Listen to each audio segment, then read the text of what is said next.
हाँ जी, आप सभी साथियों को नमस्कार, गुड इवनिंग। स्वागत है आपका आशीष क्लासेस पर। बात करेंगे आज के द हिंदू एडिटोरियल की। मंडे टू सैटरडे ये सेशन चलता है और यहाँ हम जो भी डिस्कस करते हैं वो किसी प्रतियोगी परीक्षा के विद्यार्थियों के लिए नहीं बल्कि इंग्लिश सीखने वाले हर व्यक्ति के लिए इम्पोर्टेंट होता है।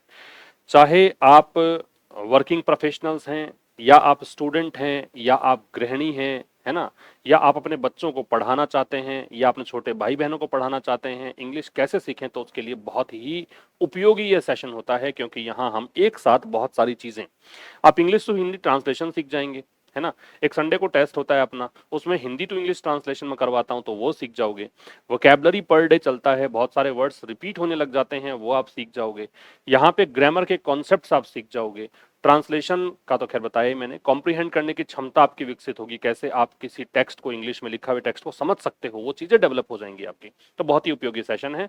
और बाकी अपने कुछ कोर्सेज हैं, पेड कोर्सेज, जहां पे आरएएस मेंस के विद्यार्थियों के लिए कोर्स है, एसएससी सीडीएस के लिए उपलब्ध है कोर्स। एक ट्रांसलेशन का बैच उपलब्ध है, हिंदी टू इंग्लिश ट्रांसलेशन वाला बैच।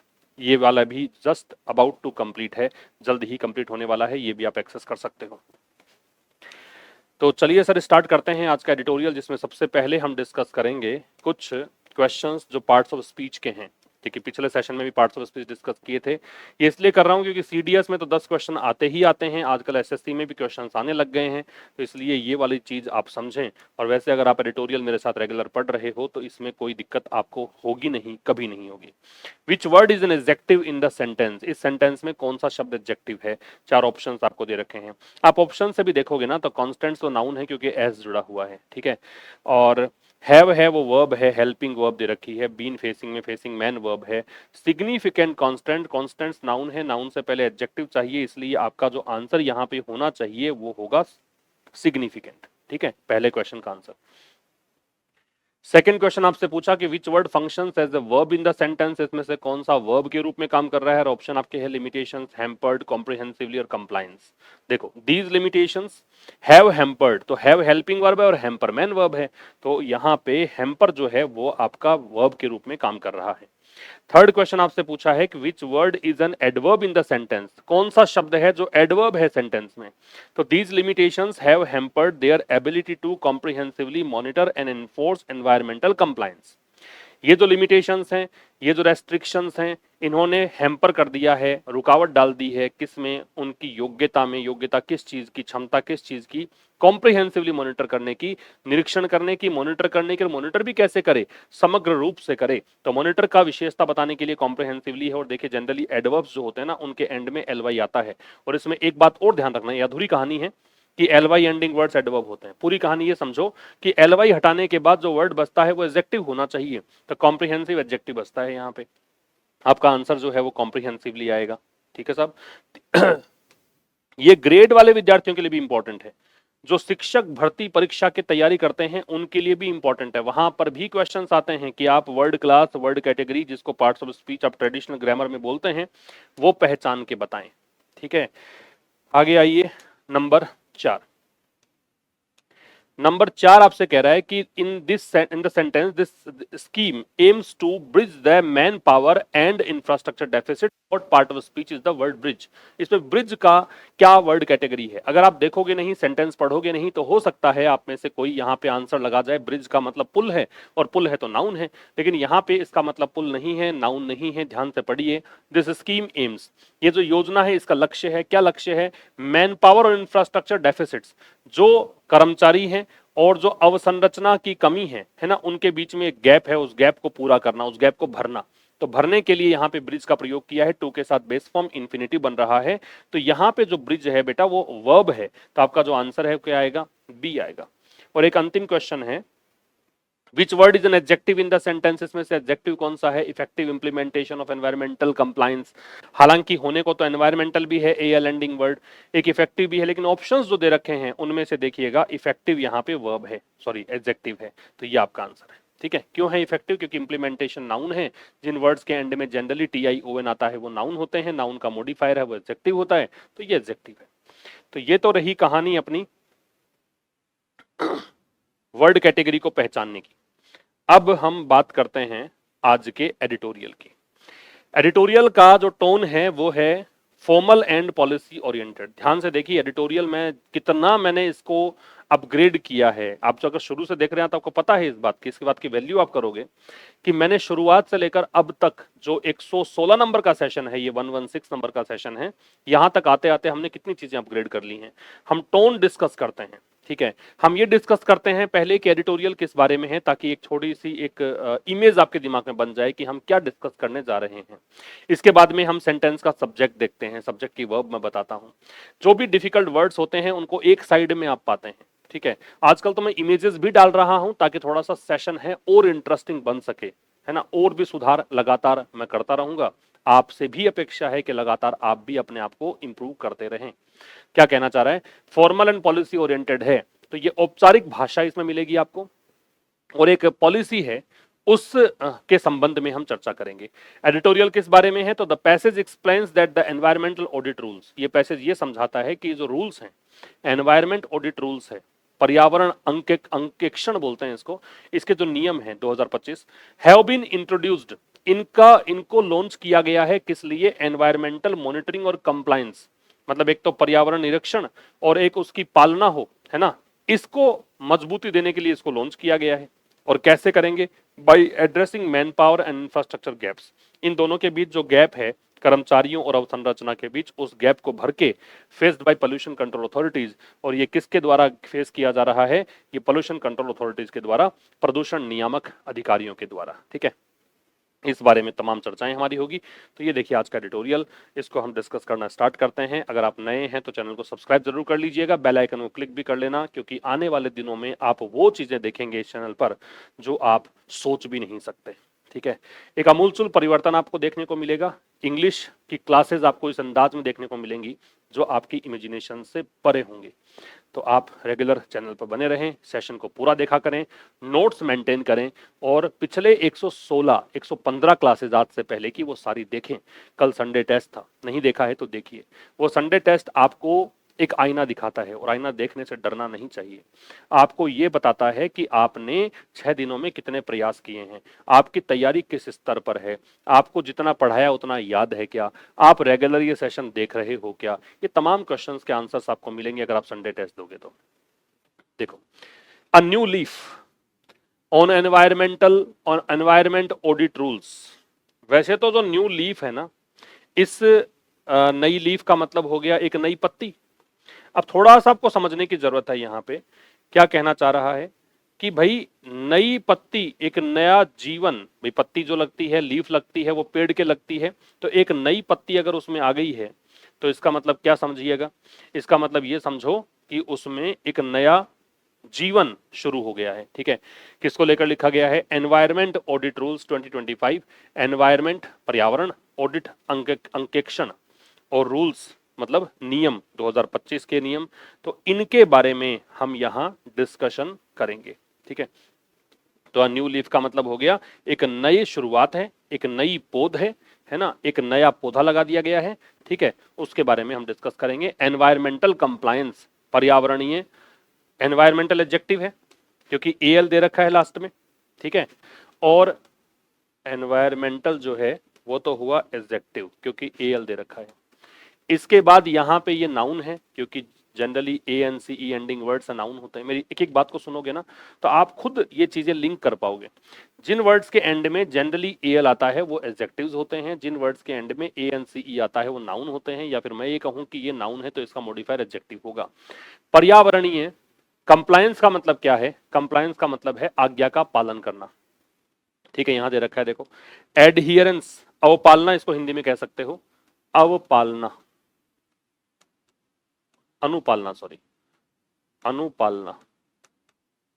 Adherence, conformity, obedience.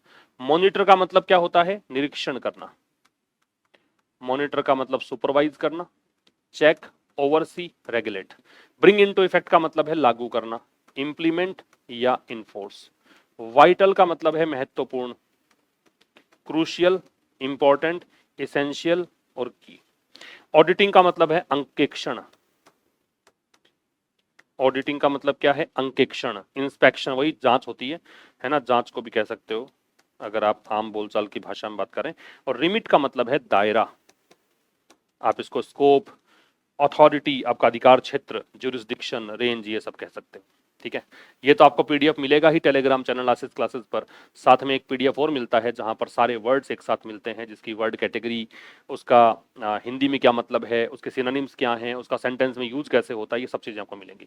और अभी जल्द ही आपको पिछले मंथ का जो एक पीडीएफ का कॉम्पिलेशन है, आपका जो अगस्त मंथ कि जो वोकैब हमने डिस्कस किए, वो सारी वोकैब एक साथ लगभग 200 वर्ड्स एक साथ आपको मिल जाएंगे, है ना। उसके बारे में सूचित कर दूंगा आपको कब मिलेगा, कैसे मिलेगा। तो एनवायरमेंटल कंप्लायंस जो है, पर्यावरणीय अनुपालना, नीड्स, अब ये पूरा मिलकर एक नाउन मतलब सब्जेक्ट बना रहा है, इसकी वर्ब है नीड्स। ये अनुपालना, इसको जरूरत है, क्या जरूरत है, टू बी मॉनिटर्ड, मॉनिटर किए जाने की, इसकी निरीक्षण किए जाने की, एट ऑल लेवल, सभी स्तरों पर। लेवल की जब आप बात करते हो तो एट प्रेपोजिशन सही रहता है। जब भी आप किसी स्तर की बात करते हो तो वहां पे क्या लगता है, एट लगता है। टू बी मॉनिटर्ड है, पैसिव का स्ट्रक्चर है। तो एनवायरमेंटल कंप्लायंस को आवश्यकता है मॉनिटर किए जाने की सभी स्तरों पर। ठीक है, अब विस्तार से देखो। द मिनिस्ट्री, जो रेड कलर है वो सब सब्जेक्ट हैं, तो मिनिस्ट्री सब्जेक्ट हो गया। Ministry of environment, forest and climate change, मंत्रालय, मंत्रालय इन तीन चीजों का, पर्यावरण, वन और जलवायु परिवर्तन। इस मंत्रालय की वर्ब है हैज ब्रॉट, ये हेल्पिंग वर्ब और ये मैन वर्ब। और वैसे ब्रिंग इनटू इफेक्ट या ब्रॉट इनटू इफेक्ट, ब्रॉट तो थर्ड फॉर्म है खैर, ब्रिंग इनटू इफेक्ट है एक फ्रेज होती है, इसका मतलब होता है लागू करना। देखो दे रखा इंप्लीमेंट या एनफोर्स। तो इस मंत्रालय ने क्या किया है, लागू किया है क्या, a set of rules, set का मतलब है ग्रुप, मतलब कुछ नियम, है ना, कई सारे नियमों का एक समूह। कोल्ड, जिसको कहा गया है एनवायरमेंट ऑडिट रूल्स 2025, इसको ये नाम दिया गया है। दैट अलाउज, दैट किसके लिए आ रहा है, इन रूल्स के लिए, ये सेट के लिए, ये जो सेट है इसके लिए आ रहा है। ठीक है, ये जो सेट है रिलेटिव प्रोनाउन है, ये अलाउ करता है, ये इसकी वर्ब है। द वाइटल एक्टिविटी, ये अनुमति देता है किसकी, वाइटल मतलब महत्वपूर्ण, एक्टिविटी मतलब क्रिया, किसकी, एनवायरमेंटल मॉनिटरिंग एंड ऑडिटिंग, ये दो क्रियाएं। एक तो पर्यावरणीय निरीक्षण और अंकेक्षण, किस लिए, टू गो बियॉन्ड, कि आप जा सकें, बियॉन्ड का मतलब के परे, प्रेपोजिशन है, किसके परे, द रेमिट, रेमिट का मतलब है, रेमिट का मतलब है दायरा, दायरा किसका, स्टेट पोल्यूशन कंट्रोल बोर्ड्स का, जो राज्य प्रदूषण नियंत्रक बोर्ड है उसके उसके अधिकार क्षेत्र से परे। फिर समझो, मिनिस्ट्री जो है इन तीनों की, इसने एक सेट ऑफ रूल्स जारी किया है जिसको ये नाम दिया गया है, और ये अलाउ करता है कि ये दो एक्टिविटीज, है ना, किस लिए, ताकि आप इनके दायरे से बाहर जा सको, इनके दायरे से परे जा सको। बात समझ में आ गई। और कुछ विशेष इसमें है नहीं देखने को। और वैसे अगर आप देखो तो मैं एक पूरा सेंटेंस को बताऊं, ये तो खैर बड़ा सेंटेंस हो गया, हम कुछ ऐसा सेंटेंस देख लेंगे जहां एक छोटा सेंटेंस और उसमें हम एक वर्ड को डिस्कस कर लें कि कौन सा वर्ड क्या कहलाएगा। ठीक है, आगे आइए। The rules will largely scrutinise, scrutinise का मतलब होता है जांच करना, है ना, सूक्ष्म जांच जो होती है ना, बहुत ही बारीकी से जांच करना, उसको बोलते हैं स्क्रूटिनाइज, जांच करना। एग्जामिन कह सकते हो, इंस्पेक्ट कह सकते हो, प्रोब कह सकते हो। फ्रेमवर्क का मतलब होता है ढांचा, फ्रेमवर्क क्या होता है, ढांचा। Structure, system, mechanism. रिफॉर्म जो होता है वो है सुधार, इंप्रूवमेंट और amendment. Rise to the occasion, ये थोड़ा सा गलत हो गया है ना, लाइन दिख नहीं रही होगा आपको। राइज टू द अकेजन, ये तो खैर अलग हो गया, ये तो पहले वाले वर्ड्स आ गए ना, इसमें तो वर्ड है ही नहीं क्या, ये स्क्रूटिनाइज है, बाकी वर्ड्स नहीं है। अच्छा माफी चाहता हूँ भाई, ये पिछले वाले एडिटोरियल का शायद आ गया साथ में, ये ध्यान रखिए जांच करना। और बाकी कंप्लायंट विद है ना, ये कुछ हमने देखा ही था अभी। कंप्लायंट विद का मतलब है एडहेरेंट, जो अनुपालक हो, अनुपालन करने वाला हो, एडहियरेंट, ये मतलब है ओबीडियंट। ठीक है, ये मतलब है इसका, बाकी कोई वर्ड इसमें है ही नहीं, ये सारा जो है पिछले वाला आ गया। चलो, the rules will largely scrutinise, ये रूल्स जो है ना, ये नाउन है, इसकी वर्ब है विल स्क्रूटिनाइज, ये हेल्पिंग वर्ब जिसको मॉडल ऑक्सिलरी भी कह सकते हो, ये मैन वर्ब, ये एडवर्ब। लार्जली का मतलब होता है जनरली, या इसे आप कहते हैं मैनली, मतलब जनरली ऊपरी ऊपर तौर पे, सामान्य तौर पे, है ना। ये एडवर्ब है, ये मैन वर्ब है, और इसका मतलब लिखिए जनरली। ठीक है, द रूल्स, ये जो रूल्स हैं कौन से, सेट ऑफ रूल्स बात की थी, अब चूंकि निश्चित हो गया इसलिए दे लग गया, क्योंकि रूल्स कौन से हैं इसका आंसर मिल रहा है। रूल्स हैं वो हमने डिस्कस किए पिछले स्लाइड में। ये रूल्स क्या करेंगे, ये आम तौर पर ये जनरली स्क्रूटनाइज करेंगे, जांच करेंगे, एग्जामिन करेंगे, इंस्पेक्ट करेंगे, प्रोब करेंगे। वेदर, वेदर का काम वही है जो इफ का काम है, कि क्या ऐसा हो पाएगा, है ना, कंजंक्शन है, तो वेदर हो गया कंजंक्शन। कि industrial units are compliant with, कि क्या जो औद्योगिक इकाइयां हैं, ये सब्जेक्ट, इसकी वर्ब है ये, कंप्लाइंट है एडजेक्टिव, इसके साथ लगा ये प्रेपोजिशन, कंप्लाई के साथ विद लगता है। एनवायरमेंटल रेगुलेशन, ये इसका ऑब्जेक्ट है, ये नाउन और ये एडजेक्टिव। ठीक है, तो रूल्स जो है वो आम तौर पर जांच करेंगे कि क्या औद्योगिक इकाइयां जो पर्यावरणीय नियम है ना, एनवायरमेंटल रेगुलेशन है, क्या उनका अनुपालना करती हैं, क्या ये अनुपालना कर रही हैं, क्या ये कंप्लायंट है, एडिहरेंट है, ये कहना चाहता है। द ओवरऑल फ्रेमवर्क, ओवरऑल का मतलब टोटल होता है, एंटायर होता है। ओवरऑल यहाँ पे एडजेक्टिव है, और पिछले कुछ सेशंस में हमने डिस्कस किया इसको एडवर्ब के रूप में भी। यहाँ पे एडजेक्टिव में इसलिए बोल रहा हूँ क्योंकि नाउन के पहले आ रहा है, द है वो डिटर्मिनर है। तो ओवरऑल फ्रेमवर्क जो टोटल एक क्या कह सकते हो स्ट्रक्चर है, किसकी, फॉर मॉनिटरिंग एंड कंप्लायंस, इसकी। फ्रेमवर्क का मतलब होता है स्ट्रक्चर सिस्टम, दे रखा है देखो यहाँ पे। फ्रेमवर्क का मतलब क्या है, स्ट्रक्चर सिस्टम, ढांचा। ये तो खैर इसी में था। तो कह रहा है कि जो कुल मिलाकर टोटल जो स्ट्रक्चर है इस चीज की, मॉनिटरिंग, फोर प्रेपोजिशन आ गया, प्रेपोजिशन के बाद में कोई क्रिया लगाते हो तो आईएनजी लगता है, ये इसका ऑब्जेक्ट हो गया, ठीक है, नाउन बन गया अब तो ये। And compliance with in the, with in का मतलब होता है इनसाइड, प्रेपोजिशन है। द एग्जिस्टिंग, एग्जिस्टिंग का मतलब होता है एक्सटेंट, जो अस्तित्व में है, जो करंट में है, जो वर्तमान में है। ठीक है, environmental framework is presently supported by the central pollution board. देखो, जो टोटल, जो पूरा का पूरा एक सिस्टम है, एक मैकेनिज्म है, एक प्रणाली है, किसके लिए, जांच करने के लिए और कंप्लायंस और अनुपालना के लिए, किसके भीतर, एग्जिस्टिंग एनवायरमेंटल फ्रेमवर्क, जो फिलहाल अस्तित्व में है पर्यावरणीय सिस्टम, है ना, ये फ्रेमवर्क की वर्ब है इच। तो ये प्रेजेंटली, वर्तमान में, सपोर्टेड है ना, वर्तमान में इज सपोर्टेड, पैसिव वॉइस है, वर्तमान में इसको समर्थित है, किसके द्वारा समर्थित है, एक तो इस बोर्ड के द्वारा, सेंट्रल पोल्यूशन कंट्रोल बोर्ड, एक इसके द्वारा the regional offices of environment ministry, और एक इसके द्वारा the state pollution control board या पोल्यूशन कंट्रोल कमिटीज। यहां तो कुछ हिंदी की आवश्यकता नहीं है आपको। फिर समझो, जो पूरे का पूरा सिस्टम है, किसके लिए, मॉनिटर करने के लिए और कंप्लाई करने के लिए, किसके भीतर, जो वर्तमान में एनवायरमेंटल फ्रेमवर्क है, जो एग्जिस्टिंग फ्रेमवर्क है ना, उसके लिए। भाई पूरा का पूरा सिस्टम है किसके लिए, एक तो निरीक्षण करने के लिए और एक अनुपालना के लिए, किसके भीतर, वर्तमान में जो अस्तित्व में है फ्रेमवर्क, उसके भीतर। ये समर्थित किससे है, इन तीनों से है। ठीक है, ये इसको सपोर्ट करने वाली ये तीन चीजें हैं। आगे देखो, आगे कह रहा है they have however been facing significant constant in terms of manpower. कई सारे वर्ड्स हैं, सिग्निफिकेंट है, कांस्टेंट्स हैं, इन टर्म्स ऑफ है और मैन पावर है। देखो, सिग्निफिकेंट का मतलब तो है महत्वपूर्ण या बड़ा, इसको आप महत्वपूर्ण भी कह सकते हो और बड़ा भी कह सकते हो। ठीक है, मेजर या सब्सटेंशियल। कांस्टेंट्स का मतलब है रुकावट कह सकते हो, है ना, रुकावटें, कांस्टेंट्स। मैन पावर जो है इसका मतलब है कर्मचारी, वर्क फोर्स कह सकते हो, पर्सनल कह सकते हो और स्टाफ। देखो, पर्सनल की स्पेलिंग एक तो ये होती है, एक पर्सनल की स्पेलिंग ये होती है NAL। इसका मतलब होता है निजी, पर्सनल, इंडिविजुअल जिसको बोलते हैं। ये पर्सनल है, ये स्टाफ है, प्लूरल है। इन टर्म्स ऑफ का मतलब है से संबंधित, से संबंधित। ठीक, हैम्पर का मतलब है रुकावट डालना, रुकावट डालना। और कॉम्प्रिहेंसिवली का मतलब है पूरी तरह से, कॉम्प्रिहेंसिवली मतलब पूरी तरह से, है ना, थरली, एक्सटेंसिवली, ये सब मतलब होता है। तो देखो, दे हैव हाउएवर, हाउएवर है वो कंजंक्टिव एडवर्ब होता है, जो कंजंक्शन भी है, एडवर्ब भी है, और विरोधाभासी स्टेटमेंट्स के लिए आता है conjunctive adverb. They have however been facing, फिर भी ये जो ये हैं भाई, इनके द्वारा समर्थित है, और वो जो संस्थाएं हैं ये क्या कर रही हैं, हालांकि, इसका मतलब हालांकि है हिंदी में। हालांकि ये जो हैं, ये फेस कर रही हैं। प्रेजेंट परफेक्ट कंटिन्यूअस टेंस है, हैव बीन के साथ आईएनजी।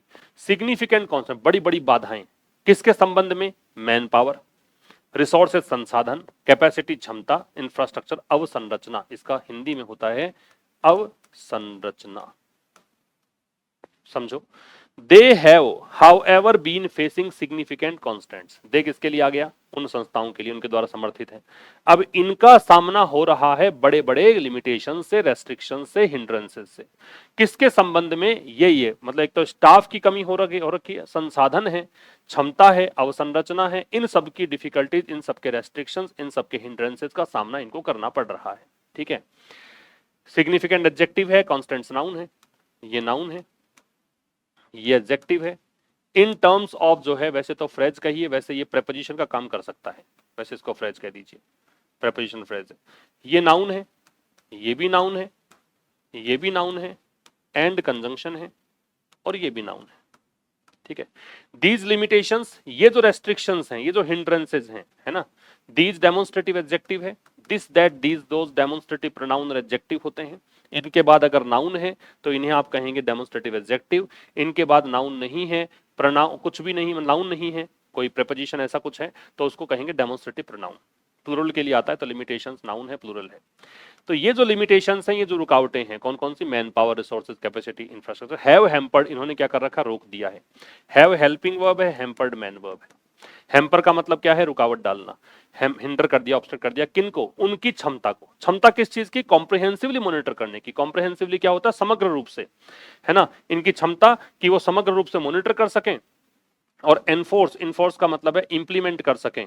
किसको? एनवायरमेंटल कंप्लायंस को, मतलब पर्यावरणीय अनुपालना को। एक्रॉस का मतलब होता है सभी में, है ना, सभी के लिए एक्रॉस है, प्रेपोजिशन है।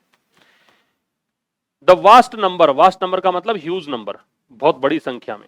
प्रोजेक्ट्स, परियोजना, प्रोजेक्ट्स को हिंदी में बोलते हैं परियोजना।